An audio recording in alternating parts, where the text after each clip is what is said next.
Hello, welcome to Bogan Intel. Our next guest is Robert Barwick, activist, political commentator, and researcher, known for his work on sovereign issues, banking, and foreign affairs. He's currently a research director for the Australian Citizens Party, a minor political party focused on combating foreign influence, corporate influence, and critiquing Western foreign policy. But today, Robert joins us to speak about his activism and support around the case of Dan Duggan, the Australian pilot who is facing extradition. We will look at some of the details of Dan's case, what is happening next for Dan, some of the issues he is facing in prison and his family are facing, and the implications that his case has for Australians more broadly in a society that is becoming more worrying and more authoritarian as we go on. So please stay with us to enjoy a great conversation with Robert Barwick. Robbie, welcome to Bogan Intel. Good to finally have you on. How you doing? Good, Joel. And it's good to be able to connect with you using this technology from so far away. Well, let's see if it doesn't malfunction, because that's the struggle I'm having at the moment. But we'll continue.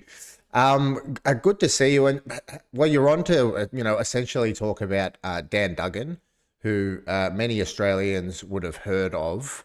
He's an Australian citizen and a former US pilot facing extradition over 13-year-old allegations. Yep. So today we're going to have a bit of a chat about that. And can we just sort of start a little bit with who Dan is, Robert? Yeah, well, Dan is a all-American boy who decided to fall in love with an Australian girl and become an Australian. He grew up in a Catholic family in Boston. He had a picture of there were three portraits on his wall growing up: Mary, the Pope, and John F. Kennedy. He's the youngest of 13 kids, so genuinely Catholic, Irish Catholic. He joined the US Navy and became a fighter pilot in the Navy, flew Harrier jump jets. He had an honorable career in the Navy, and then we got to the rank of major, but he happened on one of his deployments, he happened to go to Townsville and then have to ship out via Sydney, and he met an Aussie girl and they fell in love. And so circumstantially he moved to Australia. That was his first wife. That didn't work out at long term, but he had 3 children with her. And then he met his second wife down in Tasmania, and he had a business down there, a Top Gun business. It was a joy flight business, basically, where he has permission, a license from the Australian government to fly ex-military aircraft, right? But old ones. And it's a certain skill that he has, and it's a special license that you've got to get to do this. And so he had you can see Channel 10's The Living Room back in 2010 or whenever it was, did an episode where Dr. Chris and Miguel went to his joy flight business in Tasmania, Top Gun, and flew around and got a bit sick, and there's Dan giving them the whole spiel. And he decided his whole life was here. He's now got 6 children, Australian wife, and he said, I'm going to become an Australian citizen. That's who Dan Duggan actually is. He is one of us now, right? He is an Australian citizen. And that's the most important thing people need to know about him. He became an Australian citizen on Australia Day 2012. But because he has skills, he did what thousands of ex-military people do, thousands of them. I mean, just a quick aside, Joel, I interviewed David McBride, the Australian war crimes whistleblower who's now in jail, a few years ago. And he was telling me about when he got out of the army, spending time in Africa and other places as using his skills, commercially, right? This is what people do. It's not new. It's not controversial at all. And we can point to all those former US brass that are kind of strong arming everyone in Canberra about, cutting weapons Exactly. deals all the time. There's plenty of them around, isn't there? Exactly. And where do they go work? They go get big money for with weapons companies, as you know. Um, so there's a test flight, quite a famous test flight academy in South Africa, and a couple of times in 2010 and 2012, he went over there for a month or so, and he trained test pilots. Now, test pilots are pilots that have to, you need test pilots. This is not like Neil Armstrong type test pilots, or those really dangerous ones. But these are the people that have to. They're testing other pilots as well, but they've also got this. It's all about safety first, right? And it's about aerodynamics. And so this test flight academy in South Africa had an old 1960s ex-military aircraft, which is Dan's specialty, and they used that aircraft from the 60s to teach test pilots, which included Chinese test pilots, civilian test pilots, and that was all fine. Now, at the time, there's a ABC had a I played this on our show the other day. In 2010, Australia was the first country that China did joint military exercises with. And we were very excited that we were doing joint military exercises with the Chinese. The Americans were begging to be included in those joint military exercises.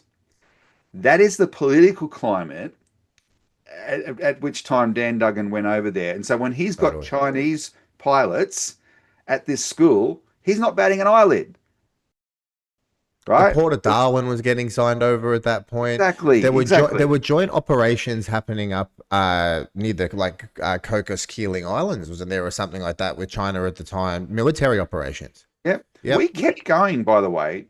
We kept our joint military exercises with China going until 2018. Incredible. Yeah. And by that's 2 years into Trump when there was a big, that's when the shift had started, but we still continued it. So 2012, it was not as Dan Duggan's commander from when he was in the US Navy, Dan, his name is Hancock, he went on 60 Minutes himself and said it was not Dan's responsibility to vet these pilots. That was the Academy's responsibility anyway. He did nothing wrong, absolutely nothing wrong. Um, but nevertheless, what he did for a month or so in South Africa in 2012,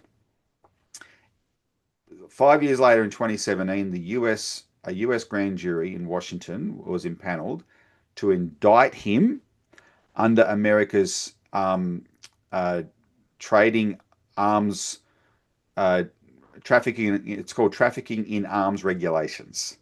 So there's strict rules that America puts on the trading in American weapons, right?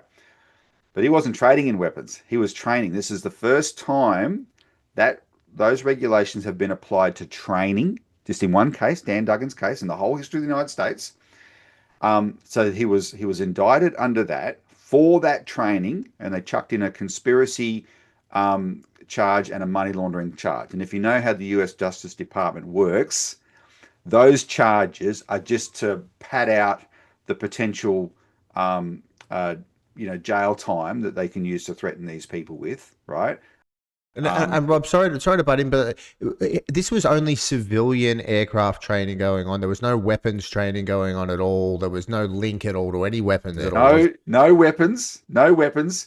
They, the whole purpose of using this particular aircraft, this ex-military aircraft from the 60s, right? It's like training Oscar Piastri. If Oscar Piastri now, where does he drive for? Williams or something? If he went and took gave secret lessons to someone in an E.H. Holden from the 60s, and then the Williams company sued him for betraying their secrets, right? That's the equivalent. It was why were they using this aircraft? Not because of the military aspect of it, because it wasn't teaching them how to use it was just the aerodynamics. These people, these test pilots have to know really well everything to do with aerodynamics because they've got to be able to handle any situation, right? That was the whole purpose of it, and that's where he came into it. Now, And Rob, also, were there any US pilots doing this kind of activity at the There time as well? were there were US pilots there, there were British pilots there, and there were other Australian pilots there. And for all I know from other countries as well, the reason I know those ones is because they've come up in the subsequent allegations. And the most important part of that is that when this was raised in 2022, at the time Dan was arrested, so just follow 2012 is when he did the training, 2017 is when he was indicted by a secret grand jury in Washington, but he was only arrested in 2022 in Australia.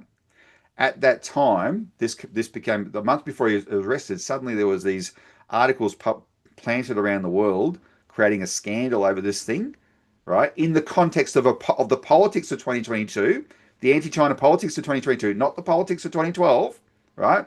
And the British were the most emphatic. They straight away said, even though they were like they wanted to conform to the Americans as well, but they straight away said, declared legally, their pilots had done nothing wrong. That was also true for the Australian pilots, Joel. But did our government say that? No, not the lick spittles of the Australian government. They have not commented on the legality of this at all. The British government was prepared to just say, yeah, well, look, that may not be the greatest thing in the world for our pilots to train Chinese pilots, but what was done in 2012, they did nothing wrong. So they then passed a law to say, if you do it from now on, you will be doing something wrong. But our government, although it's exactly the same truth here, our government hasn't said that. And they've allowed Dan Duggan to be arrested, and they allowed another Australian to be raided, though that man was half Australian, half British. And so he's basically been based in Britain ever since, and he doesn't want to come home in case they let the Americans do to him what was done to Dan Duggan. So we got no Australian or South African laws violated here. Yet he faces 65 years in US prison, and we're contrasting that with all his colleagues, British and Australian and potentially American, um, as well, that have all received what? No, no, No. no, no repercussions whatsoever. Now, And sorry, there's one thing too. Like the US claims that there's some money laundering involved in his particular case or something like that. And what's that look, about? I got I was just trying to see if I had it handy. I got a book here called The Trap by Frederick Pierucci. It's quite a famous book. He's a Frenchman. He was arrested, well, a few years ago now, when he landed in America, unexpectedly arrested. And the whole book is about how the whole purpose of his arrest was America was extorting the French government to sell the France's champion industrial company Alstom to General Electric. And if you can ride on trains in Melbourne, Joel, have a look when you next do it. I'm sure you support public transport like I do. You'll see a lot of the carriages are manufactured by Alstom, right? France's champion industrial company, and the Americans arrested this guy, and it was just for extortion. As soon as he was in prison for a few years, as soon as the French caved and sold Alstom, he was released. But the actual charges that were piled up against him include there was a specific charge, and then they threw in the two favorite ones are conspiracy, because that can apply to anything, right? If you talk to your dog about what you're going to do, that's a conspiracy, and money laundering. And money laundering, this is how the Americans think, right? If you would do a business transaction anywhere in the world, just say you are in the Seychelles, and you do a business transaction with some African country, like Botswana. So, but if any part of that transaction goes through, like the communication, if you communicate online through email, and any part of that email chain goes through an American server, of which the great likelihood is it will, because the Americans mostly own the internet, right? America claims jurisdiction over your transaction.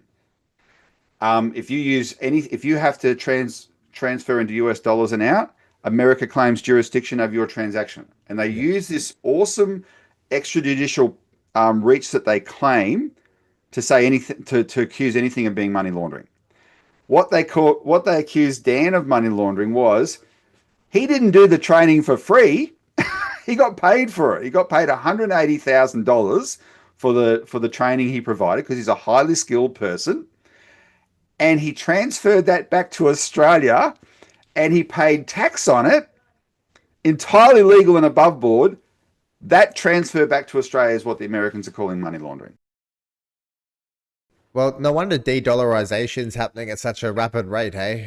Like, because it sort of gets you from every single side, and it doesn't matter what's going on these days. So just to, sort of catch up a little bit, Dan was, an Australian citizen here, and he had renounced his US citizenship.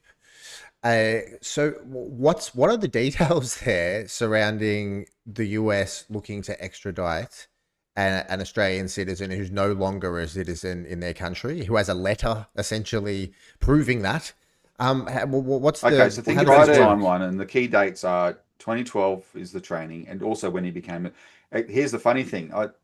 He became a citizen in January 26, 2012, Australia Day. He had provided... He'd done a similar stint in 2010 or 2011 in South Africa while he was a US citizen. And after he became a citizen, he did one other stint in 2012 in South Africa. The US Justice Department's indictment against him doesn't mention what he did in 2010 and 2011. It's only what he did in 2012 after he was no longer a US citizen. So whether that's incompetence or whatever, right? But that's a key part of the fact. So the other detail I wanted to mention to you before is that I've had a source who was also at the Test Flight Academy in South Africa confirmed to me that not only did the Americans know that this training was going on, the US Embassy visited the Test Flight Academy while Dan was there. So that's in 2012. He's only indicted in 2017. Straight away, that tells you it's political. There's something else happened, which is the reason for the indictment, right? It has nothing to do with the actual training. They've used this training to stitch up these charges against him under the trafficking in arms regulations because they want to scapegoat him for something else. And essentially, the best way I think to understand, probably like this gets a little bit theoretical because who really knows? But one of the things he then conducted a business in China as a consultant to the burgeoning Chinese airline industry. I mean, China's got the most rapidly growing standard of living in the world, and the airline sector is just burgeoning, right? It's enormous. They require a lot of training of pilots and all that kind of stuff. So he had a business consulting with them. And when the Trump it started under Obama. It was under Obama that America produced a national security threat assessment that basically said ISIS and Al-Qaeda terrorism is no longer the number one threat to America. China and Russia are. And talk about insulting, just absolutely insulting to these two countries, which had not done America any harm. But because of this demented, paranoid, we only we can rule the world, hegemony idea in America's minds. By that time, they saw how advanced China was. Okay, we're going to call that a threat. And so just like Biden and Trump have tried to sabotage China with things like the chips, the semiconductors, right, and blocking China from getting semiconductors, which just made China start produce their own better. This was a strategic assault on China's airline and aircraft industry, right? On behalf of not just America's mentality, but also the American airline sector, etc. And that's probably a big reason why Dan was targeted. So the politics shift so quickly, and all these people are caught up in the running gears there, and you have the sort of politicians who sort of opened up these channels in the first place in the US, in Australia, in the UK, an industry who kind of made millions and millions of dollars upstream, and then someone like Dan's caught up in it, just this. Essentially a sole trader working in China. So are they alleging like a further link to, is the US? I mean, who's handling this Well, case, it's by the way, okay. in the United I mean, States? it's um, because it's the Department of Justice, right? The indictment happened under Trump, the arrest happened under Biden, and the continued push for extradition has happened under Trump. So it's bipartisan. This is the deep state, right? This is not the Democrats or Republicans. This is the deep state. Bear in mind who came to power with Trump.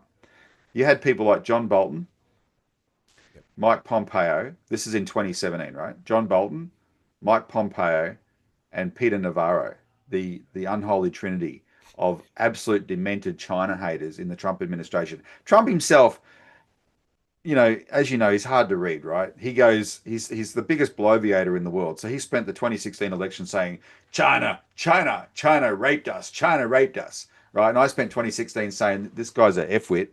Um, you know, America gave it away. There's nothing China ever did was at the barrel of a gun, but that's what he said. But then when he gets into power, he gets Xi Jinping to come to Mar-a-Lago, right? And is And eat the really chocolate cake.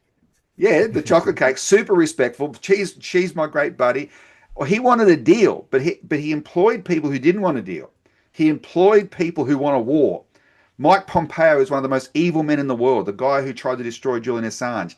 I mean, he wants to start World War III himself. When he was pretending to be a presidential candidate last year, he said one of his policies is to get the Taiwanese to declare independence, knowing that is the only trigger China will take for a war, Taiwanese independence, right? And he said that's going to be his policy. John Bolton is a war criminal who should have been in jail for what he did to Iraq, right? Yet Sheldon Adelson gave Trump $100 million in 2016 for his election campaign on the condition that he employed John Bolton. And so Trump knowingly employed a guy that he himself called a warmonger. And then Peter Navarro is just this absolutely demented, paranoid nut job running around the White House. He was so twisted in his hatred of China, he puts James Patterson and Andrew Hastie here to shame, and Drew Pavlou, right? And these guys, these are the guys in the Trump administration when the Justice Department cooks up this indictment against Dan Duggan.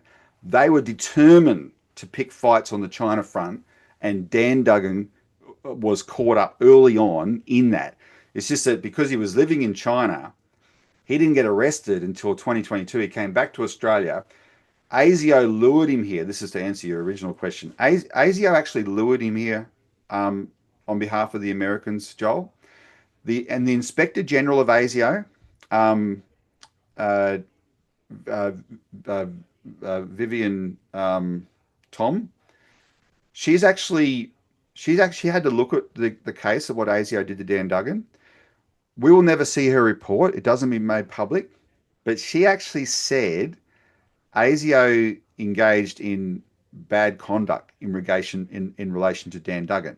And what she had to be referring to was the way that he was lured here on the grounds that he had to renew his license, which was sort of an unusual request.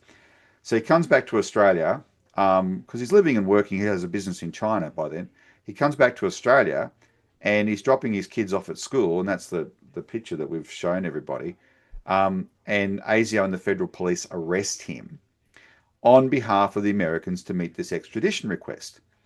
And the Americans are trying to do two. There's the citizenship thing is the first area where it's my main criticism is not for the Americans are what they are. We know what they are. What Australians should be critical of what our government has done, what ASIO has done, what our government has done, because you've got to have jurisdiction if you're going to be able to act on these things. And Dan's citizenship status means they don't have jurisdiction. He was not an Australian citizen. He was not an American citizen. He was an Australian citizen when he did what they're accusing him of. It should have been case closed. And No, also retrospectively applying a law to a previous time, right? well, what they did. So that's the other. So there's two parts to it. The first is jurisdiction. They don't have it, and our government. It's up to our government to say, oh, we've got an extradition application from America on this person. All right, does America have jurisdiction over this person? Not a US citizen. No, they don't. By America. That should have ended it there. They didn't. So they said, "I know it applies to Dan Duggan." The second part was, does the American law, and this is the standard feature of all extraditions. It's the principle of dual criminality. It must be a crime in both countries. Not only is Dan Duggan, what he's doing in South Africa, not illegal under Australian law, he has licenses from the Australian government to do it, Hmm. right? So it didn't apply. But this is where there was a conspiracy. Dan's accused of conspiracy. There is a conspiracy, and it was between the U.S. Justice Department and the American government and the Australian government, because unlike some crimes, I think like rape, there's no statute of limitations, but most crimes there are statutes of limitations. And on this one, what they're accusing Dan of, in 2017 when they indicted him, it was already starting to run out. So the grand jury in America in 2017 requested what's called a tolling period, and it basically stops the clock on the statute of limitations. And in that time, while the clock was stopped, they requested the Australian government provide more information about the case to see if they were prepared to issue an indictment, because they can't, I mean, there has to be some due process here. You can't totally rig everything. And so the grand jury wanted to actually see, well, is everything open and shut here, right? Are all the T's crossed and I's dotted? In the time that request happened, the Australian government passed a law in 2018 that related to training foreign fighters or whatever, right? And that 2018 law is then what has been applied to Dan's case to meet the requirement of extradition. So they say now, oh yeah, we do have dual criminality, and it does meet dual criminality because we've got this law. Except that law was passed in 2018, and they're applying it to something he was accused of doing in 2012. Mm. And that is just complete manipulation of the system. It's wrong on every count. Retrospectivity of law is against international law. It's apparently one of the things in the International Covenant on Civil and Political Rights that we all signed up to at the United Nations, right? But the worst part of this, so a judge in Australia cannot look at this case and say, oh, well, no, you're applying something retrospectively, we're going to knock it out. Because under the extradition treaty that we have with America, and this is bonkers, this treaty was signed in the 80s. Under the treaty, it cannot be tested in Australian courts. It can only be tested in American courts. So to test whether you qualify for extradition, you must first be extradited before it can be tested. Who wrote this law? And the argument that people need to think about is, is this an equal treaty? Do we have equality between Australian citizens and American citizens under this treaty? Because if this is what can be done to Australian citizens under this treaty, ask yourself, well, could it be done to American citizens? Because, well, no. Because technically Dan's American birth and where any country of origin doesn't really matter here at all anymore. He is purely an Australian citizen, just like anyone else. And technically you or I could be extradited under the same circumstances, right? Yeah. Well, they will.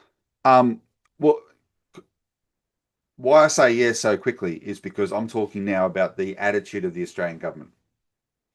This government and its predecessors.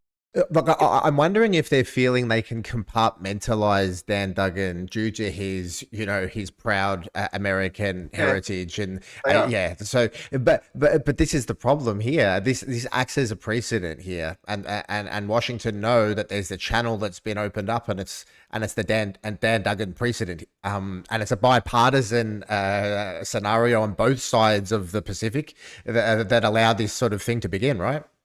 That's what every Australian should be hugely afraid of. It is a precedent. It means that if the government that's coming after you is the United States, your government won't protect you. They're so subservient to the United States.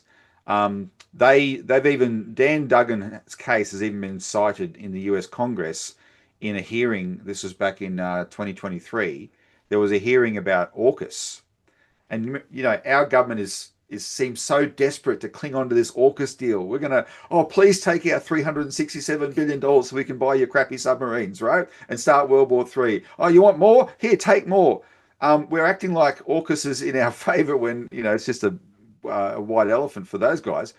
But so the U.S. Congress, though, I don't know if you followed this, Joel, but there's quite a lot of misgivings in the U.S. Congress about AUKUS, because the first stage is us buying Virginia class submarines, and they don't want to sell them because they don't have enough for themselves, right? You have And those, so, you have those joint security Republican Democrat yeah, groups that are sort of going, this is ridiculous from the start. And then, yeah. the brass and the Cincinnati naval yards and things like that are, we can't even churn out enough for ourselves. But yeah, continue. So in this hearing, one of those kinds of people pushed back the U.S. Sorry, Defense Connecticut Department. shipyards. Yeah, Yeah, Connecticut. yeah. Yeah. At these hearings they pushed back at the Defense Department officials who were spruiking AUKUS, and one of them said something like, "Well, could we even trust the Australians with our military to keep our military technology secret?" Right?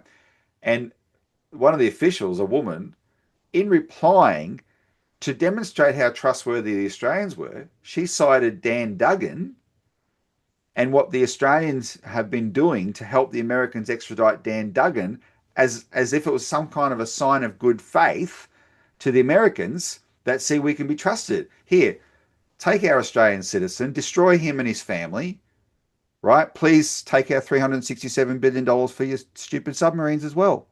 I mean, that's how it pretty much came across And so in that. the Attorney General Department too, handing essentially millions of dollars in legal costs over to the Oh, United States as well, right?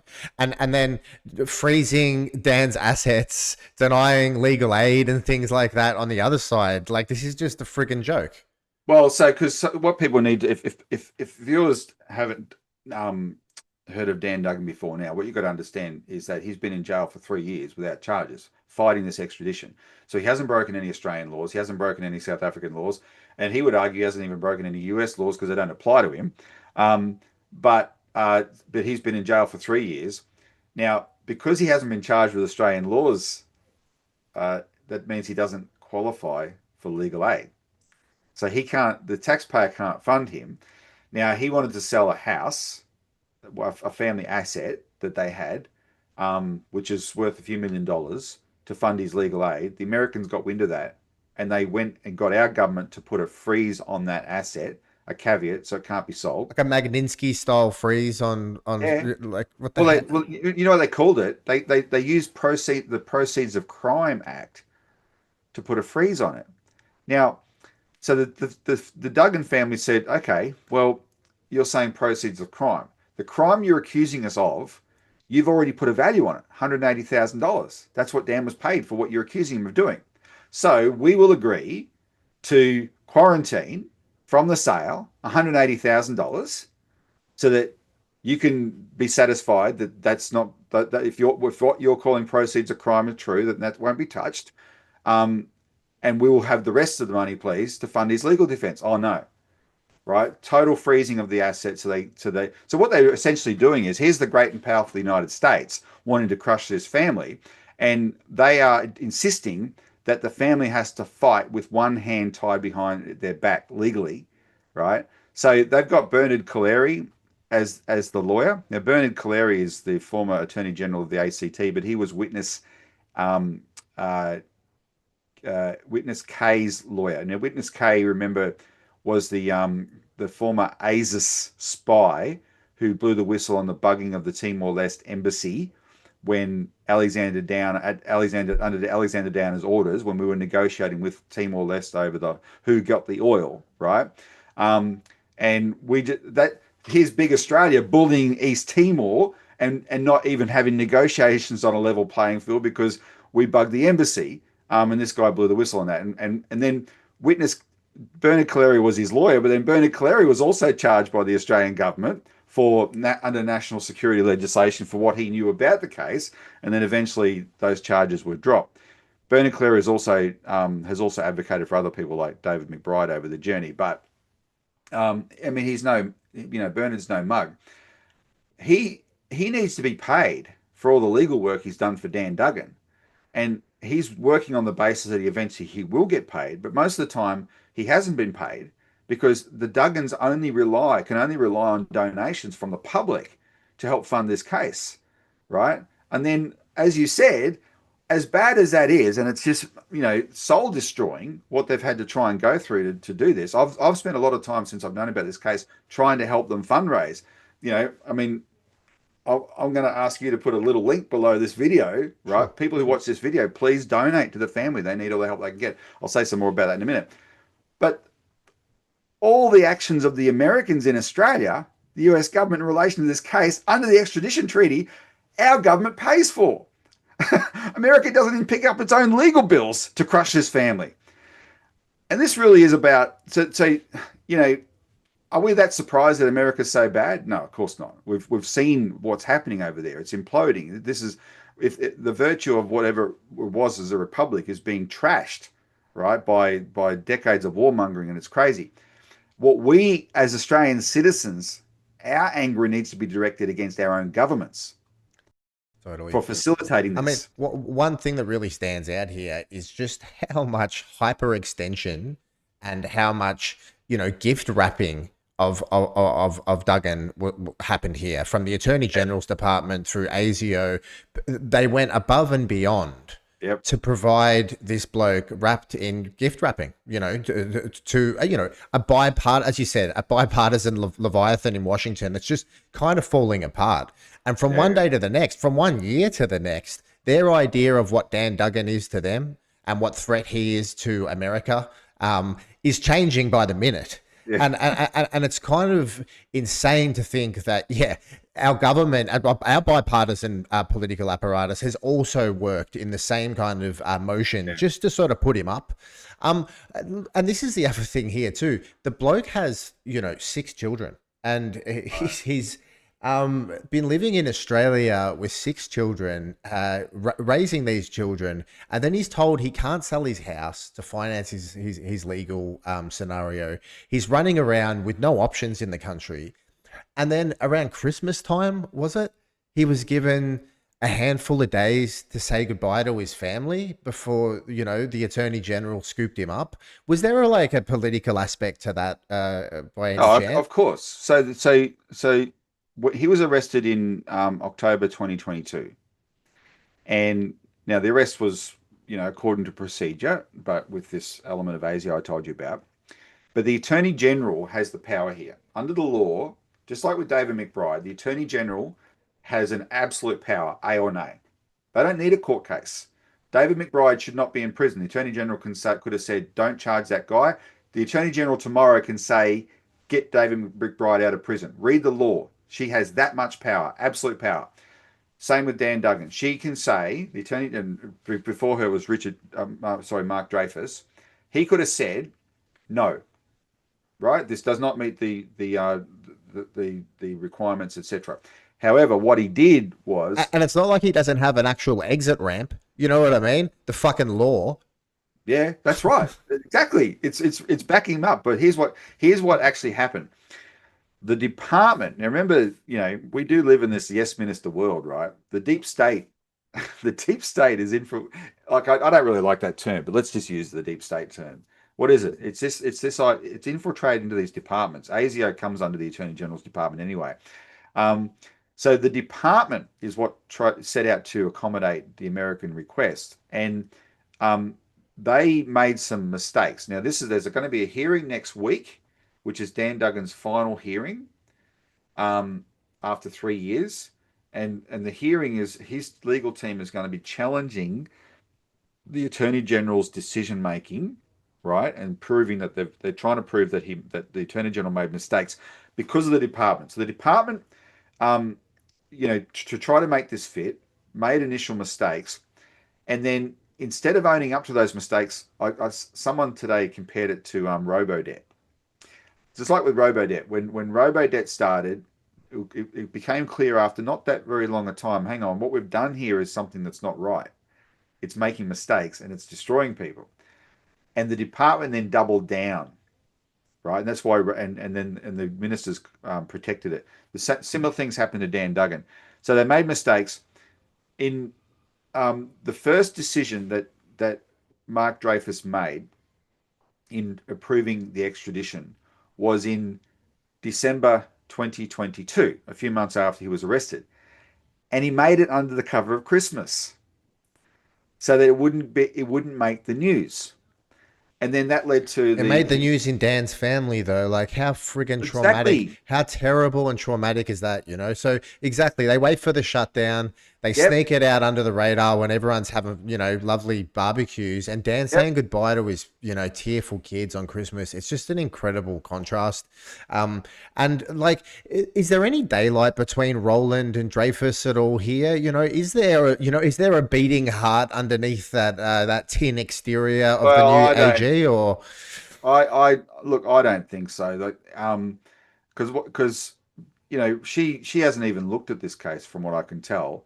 Because what I was going to say is 2 years later, after Dan kept appealing the decision, right, and there were different court hearings, etc. 2 years later, last Christmas, Dreyfus did exactly the same thing, right? He approved that he made the final approval of extradition 2 days before Christmas, and what you were referring to before, that's when all the courts were shut, and the American they had until the extradition approval said they had until February 17 to approve him, but it could have been he could sorry extradite him. It could have been done at any time from the 1st of January to 2017, and the problem was from the 23rd of December when Dreyfus cowardly made this decision under the cover of Christmas, the courts weren't open To until appeal. well into Yeah. the second week of January. So the family had no ability to go to a court and get some kind of stay put on this, right? And so Dan was that they were living in mortal fear that he would just be whisked away like that. Um, Luckily, they didn't get around to doing it. By he hadn't been sent off before the courts opened again, and then they could get the thing stayed, and that's why he's been still been here for the subsequent year. But even then, you know what happened on the 17th of February, because the courts didn't do their paperwork, and that had been the original deadline for his extradition. He's in the prison that he's in, and his prison guards came in and said, "Pack up, you're going." And they packed him up and they put him. They went into they sent him to Long Bay Jail in Sydney from where he was in near Dubbo in New South Wales. And everyone's confused. Dan's in a panic. The family's destroyed because they're thinking, "Hang on, the court said this is going to. They put a stay order on this." But no one did the paperwork, and so the stupid prison guards went and put him through a day of psychological torture, right? Assuming he's going to get extradited. Then they said, "Oh, sorry, no one told us that wasn't the deadline anymore for extradition." And sometimes you think, are they that incompetent, or is some of this sort of messing with people absolutely deliberate? And I do want to talk about the kids and Safrine, his wife, because these are not people. Like, if something ever happened to me, Joel, and it should, and you're probably in the same boat. When we've been politically active people, we when you're politically active, there's a lot of there's plenty of I do that I do in a defiant frame of mind. Julian Assange did what he did by choice. He was trying to defy the system and fix the system. David McBride did what he did by choice. This is a family that was just getting on with life Yeah. and living a normal life. They did not choose any of this, right? Dan, now, of course, it's politicized them, and it absolutely has to. But these children, there's three from the original marriage and three from his marriage with Safrine. The three from his marriage with Safrine are little kids. These are, under like sort of like 11 and under. You've got kids, I've got kids. These are really important formative years. So are the older teenage years as well. Not just discounting that. Um, I got a report his son, developed a speech impediment because these kids are brave. They got to, they want to be do the best for their dad. They do to get to go and visit him. Thank goodness, although that's often made quite difficult. Um, and so these are the circumstances they have to live in. But what happens is this is a form of trauma that will they'll never be able to shake for their lives, right? What they're going through now when they should have a father around. And from Dan's standpoint, now, before we started, I told you I was speaking to Dan this morning. I've had the privilege of being able to talk to him 3 or 4 times now in prison over the last year or so. And so I wanted to have a chat today, knowing that you and I were going to have a chat. Dan is as tough as any US ex-Marine pilot would be, etc. But where it gets really, really debilitating for mentally is the powerlessness he has in relation to his family. He is the breadwinner. He is the father. He's like this house that tried to sell. This property that tried to sell. It's been broken into 3 times in the last 6 months or so, and his poor wife has to deal with that. This gets really traumatic when you've got home invasions and the father figure, the protector, is away and entirely innocently. He's never been charged with it, never broken into law. Do you know there's a top ANU law professor, international law professor. I forget his name, Rothwell, I think. He came out a few weeks ago and he said the biggest mystery to him is why is Dan Duggan even in prison? They could have just taken his passport away while he fought this, right? I think even anyway, other top legal minds have commented the same thing. I mean, this is cruel and unusual punishment. The guy's not a flight risk. What's he going to? I mean, he can fly, but he's not right. What's he seriously going to do? He's not going to try. He's not going to abandon his family. He feels like he's abandoned his family now because he's in prison, right? He could have gone through the legal process of contesting this extradition from home, living with his kids, and no, instead locked up in maximum security for over 1,000 days. A lot of that time in essentially solitary confinement in New South Wales prisons, all because our government are lick spittles to a foreign power called the United States. This is the thing too. I mean, for starters, applying retrospectively, those laws, and keeping in mind that geopolitical landscape that was around at that time in 2012, which is it's just outrageous how the whole political class have pivoted to go to red alert China status, and everyone else is fair game. But you look across at some of the people that would be jeering for his trial. Some of these people have been more involved and more kind of compromised in business with China, the great threat, than Dan could ever dream. And what this kind of really shows, from a lot of people looking at it here, is we're seeing the Australian government of all persuasions lacking the courage to prioritize, sovereignty over US pressure here. And it feels like a big geopolitical power move that's happening in front of our eyes. And the US targeting ex-citizens to do with anything to do with China. And like, I just want to speak to that compartmentalization again, and the fact that he is this like big all-American sort of guy. Is there some weird conventional thing being applied to Dan here? That he's some weird Yank that doesn't belong in Australia. He's not really Australian. And why is the public not more involved in taking Dan in as one of their own? Do you think the media's really kind of help to compartmentalize Dan Duggan and put him 100%. Away from us? Yeah. So first of all, because he's an American citizen, then the media has almost helped to, or it was an American citizen, right? It was an American. The media has almost helped to feed that narrative that of course he should be under US jurisdiction. When the case first started in 2022, when Dan was first arrested, the media that did make inquiries about it to the Attorney General's department, and this is actually quite bad.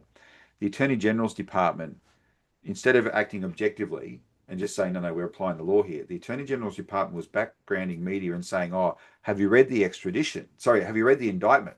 And you can read the indictment. And the reason they were doing that is because the indictment was written in such a way as to muddy the waters. There's only three charges in there, essentially, right? And they only relate to this training in South Africa. But then the indictment's about 40 pages long because most of it has all this stuff in there about what Dan Duggan was doing in China.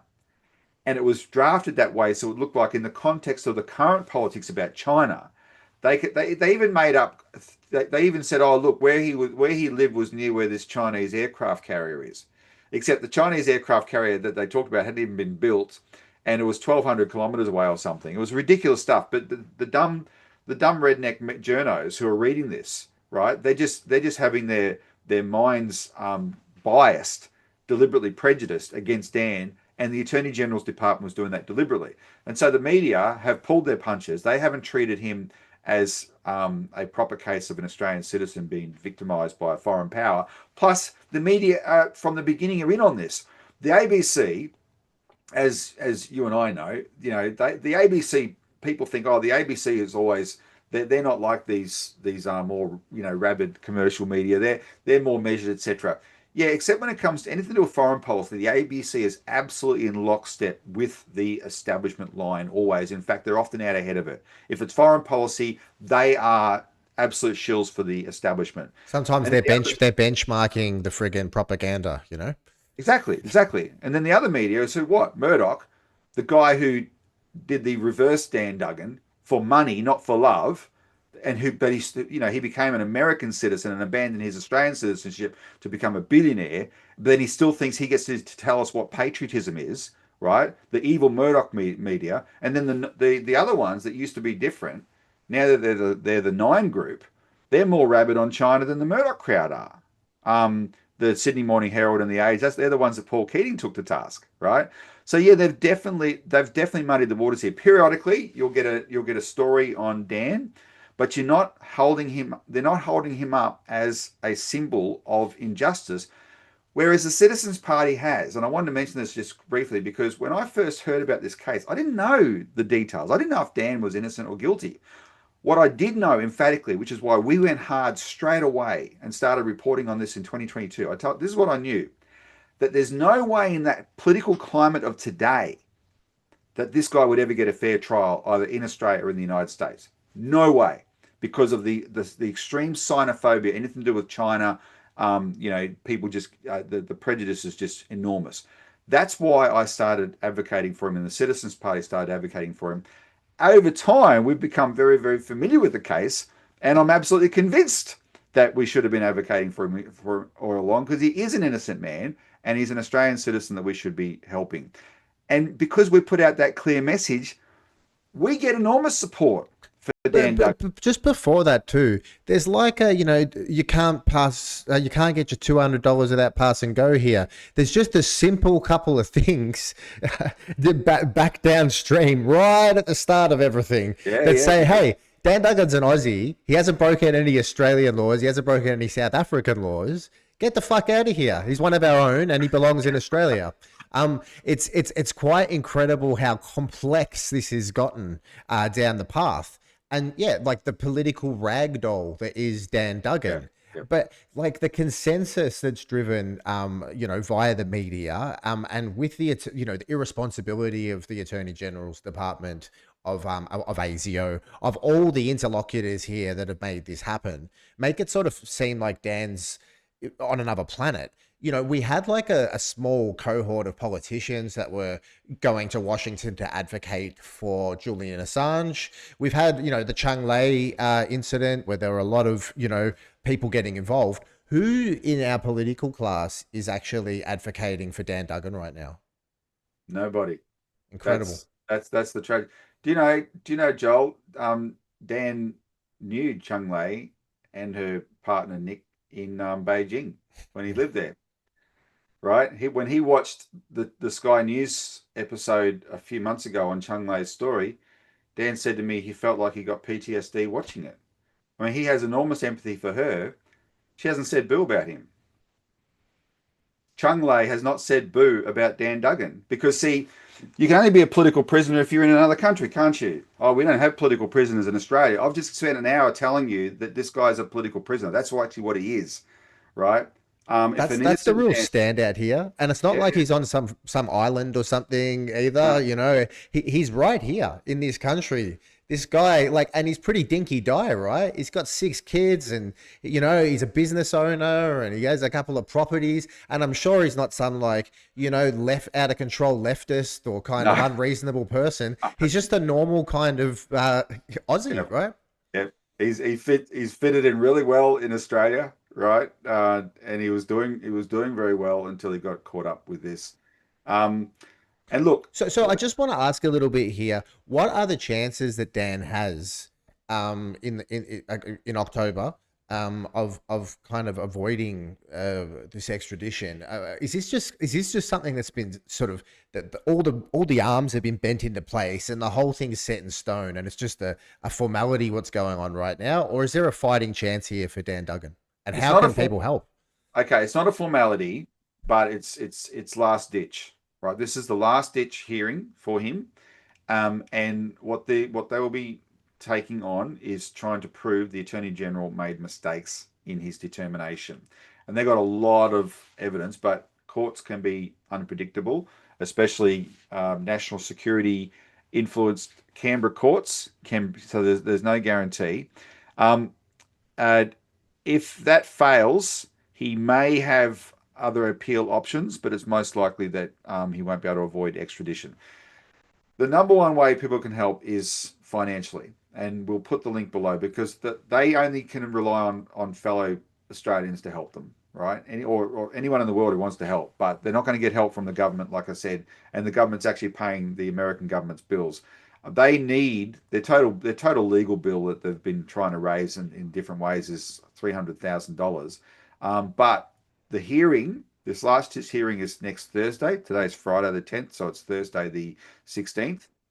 And they need to have an extra 25,000 of that raised before then in the bank to pay for the SC they call them now, or KC, King's Counsel or Special Counsel, to represent Dan in court. And that's actually their quite urgent need. So please make a donation, be as generous as you can, dig deep, because it's not what you, the citizen, making a donation to this is doing. Don't think of it as just charity. You're helping to protect principles of law in Australia that unfortunately we don't have. We don't that are very weak. Let's put it this way, right? They're very weak, and if they can be traversed like this, we have to strengthen those. Dan is a precedent, and I'm sure you have sympathetic, based on what we've said, you're sympathetic to the family, and that's good. Please donate on that basis, but understand there's a principle here that you'll be supporting. That's right, Rob. I think that the one thing we can all really share about this one is how important Dan's case is to all Australians. He Yep, isn't just some guy with a Yank accent that's, not part of us. He is an Australian. And, 100%. long story short here, our government is paying a foreign nation to go against one of our own and take Yep. him out of this country. And everyone should be really, really concerned about that because the flow-on effects of such a thing, the precedents that we've mentioned, are going to become more common Yep. in a society where we don't fight for this. And I think, like Rob, like with Dan and this horrible story, his family in limbo. There has to be a way to, not only get him some money, but to get him some support, some further support. So if anyone's, watching or listening, please, we'll provide the link in the description and get some money to help out one of our own, and stop them from being sort of torn apart in some kind of political, intrigue, really, which Well, the other essentially and what the this other is. way, but the other way is, and we'll put the Attorney General's email address below. Yep. Just send her an email as well. Say free Dan Duggan. She has absolute power. The last year they started running this line that she doesn't have, that the Attorney General, before with Dreyfus there and now with her, Michelle Rowland, claiming, oh no, we don't have any power to do anything. Rubbish. Read the legislation. She has absolute power. She can just stop this extradition cold. So that's the other. So please donate and send an email to the Attorney General.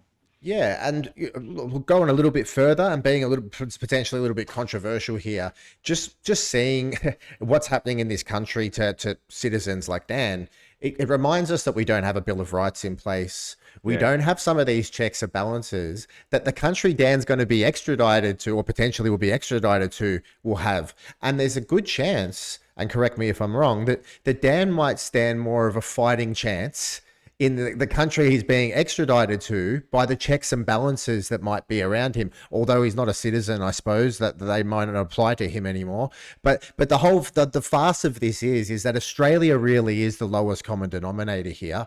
We don't have rights in this country, and it does open up a wider discussion for everyone to start looking at the foundations and the fundamentals of what this country really is, and to ask if we really need to go back to the source and implement something that protects our citizens in the future Yeah. from something Yeah. like this. Well, look, there's discussion about should Australia have a Human Rights Act, and we absolutely should have a Human Rights Act, but America's rights are enshrined in their constitution, Mhm. right? They're much more fundamental. They're guaranteed rights. Now, that said, so the principle of what you're saying is true. In principle, he'll have a more of a fighting chance in America than in Australia because he should have the best chance here if our government was in any way representative of us, but they're not. But the other side of that about America is that what Trump has shown, and even Biden did it too, is that, we now see a U.S. justice system how weaponized it is. Right, the last two, the two biggest witnesses in Dan's case should be the current president and the former one, both of whom have denounced the Department of Justice for being politicized and weaponized. Yeah, on Right, both so you sides. exactly, Yeah. so you can And have we're no seeing what problem. Pam Bondi is doing with this iteration of it now. It's just going to a Yeah, whole other yeah, bloody level. Yeah. yeah. So how can so But on that, how could Rob, we extradite? is there a chance that he might sneak under the radar a little bit? Is he big news in the US, or is it going to be a circus? I'm trying. No, no, he hasn't been big news in the US. I'll be doing my best to try and get him to be big news in the US. When it'll probably wait until he is extradited if that has to happen. But I'll be reaching out to all those big American channels and saying you got to cover this guy, because you can't just let him disappear in a black hole. Hmm. But while the system and the Department of Justice, I'm sure, is very corrupt. Back to your first point, because Americans grew up with these rights, the army of lawyers and stuff in America who may pay attention to this case will know that the absolute guarantees, constitutional guarantees, should apply to Dan Duggan, and that may give him a bit because he's got, apart from his own lawyers here in Australia, no one's paying attention to his case, right? Gregoire, Paul Gregoire from Sydney Criminal Lawyers writes about it regularly, thank goodness, and I'm hoping the Sydney lawyers are reading what he's writing. But they're not. You're not seeing people coming out and advocating for him like the Americans tend to do. There's a lot more activist lawyers in America than in Australia, and hopefully they come to pay attention to this. But right now, where there's life, there's hope. He's still here in Australia. This is an Australian family. These are Australian citizens. These are our fellow citizens. So it's up to us to do something. And it's incumbent on our Attorney General, who has all the powers to Yeah. actually kick this thing down, and restore the justice of Dan Duggan here. It's yeah, an incredible story to be sort of thinking in 2025 we have a political prisoner kind of in Yeah. solitary confinement awaiting for the term of his natural life to go over to America. Thank you very much for coming on the program, Rob. It's been a pleasure having you, and your advocacy is something that I think is something that's not shared enough, or known enough. And Rob's very active in campaigning and doing advocacy work around many things, not just issues of justice to do with individuals like Dan, but with matters of foreign policy to do with China, and even things like a postal bank Thanks. and things like that. So it's good to have these citizen parties working their asses off in the background with all the little resources they have to actually pursue some of these really important key issues that really matter. So thank you for coming on the program. Thanks, Joel, for having me. This is an impressive podcast you've got going. As you know, we spoke about it before you started. I'm impressed with what you've done with it. You're getting a good lineup of talent to appear, but let's hope we'll try and promote this show to go as widely as possible because the subject matter is so important and so urgent. And yeah, thanks for using the your podcast to do it.